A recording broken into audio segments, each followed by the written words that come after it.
Hi friends, welcome to மூன்று முடிச்சு promo. இன்றைக்கி நம்ம மூன்று முடிச்சு சீரியலில் என்ன விறுவிறுப்பான விஷயம் அப்படின்னு பார்க்குறதுக்கு முன்னாடி நம்ம சேனலை சப்ஸ்கிரைப் பண்ணலை அப்படின்னா மறக்காமல் சப்ஸ்கிரைப் பண்ணிக்கோங்க. இப்போ வாங்க அந்த விறுவிறுப்பான விஷயம் என்ன அப்படின்னு சொல்லிட்டு பார்த்துடலாம்.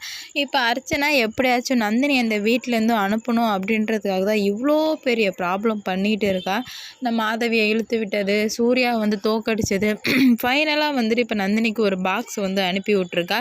அதுவுமே எதுக்காக அப்படின்னு பார்த்தீங்கன்னா, இதுக்கு எல்லா ப்ராப்ளத்துக்கும் காரணம் நந்தினி தான் அப்படின்னு சொல்லிட்டு எல்லாரையும் நம்ப வைக்கிறதுக்காக தான் இவ்வளோ பெரிய ட்ராமா பண்ணிகிட்ருக்கா இப்போ அர்ச்சனா. ஆனால் அவன் நினச்ச மாதிரி நடக்க போகிறதில்ல.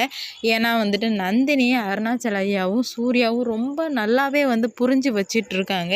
அதனால் இது வேறு யாரோ வெளியிலேருந்து பண்ணிகிட்ருக்காங்க அப்படின்ற ஒரு விஷயத்தை தெரிஞ்சுக்கிட்டு நம்ம சூர்யா ரொம்ப தீவிரமாகவே இறங்குறாரு. இதில் யார் சம்மந்தப்பட்டிருக்கா அப்படின்னு சொல்லிட்டு கடைசியில் நம்ம சூர்யா கண்டுபிடிச்சிடுறாரு. இது எல்லாத்துக்கும் காரணம் அர்ச்சனா தான் அப்படின்னு சொல்லிட்டு, அதுவுமே எப்படி கண்டுபிடிக்கிறாரு அப்படின்னு பார்த்தீங்கன்னா, இந்த ரேணுகா அர்ச்சனா கிட்ட பேசுகிறது எல்லாத்தையுமே கேட்டுடுறாரு நம்ம சூர்யா. அதனால் காண்டான சூர்யா ரேணுகாவை அடின்னு அடித்து உண்மையை சொல்லு, இந்த இதுக்கெல்லாம் காரணம் யார் அப்படின்னு சொல்லும்போது எல்லா உண்மையுமே சொல்லிடுறா ரேணுகா. இதனால் நம்ம அர்ச்சனா கையும் களவுமா சூர்யா கிட்ட மாட்ட போகிறா. பார்ப்போம் என்ன நடக்க போகுது அப்படின்னு சொல்லிட்டு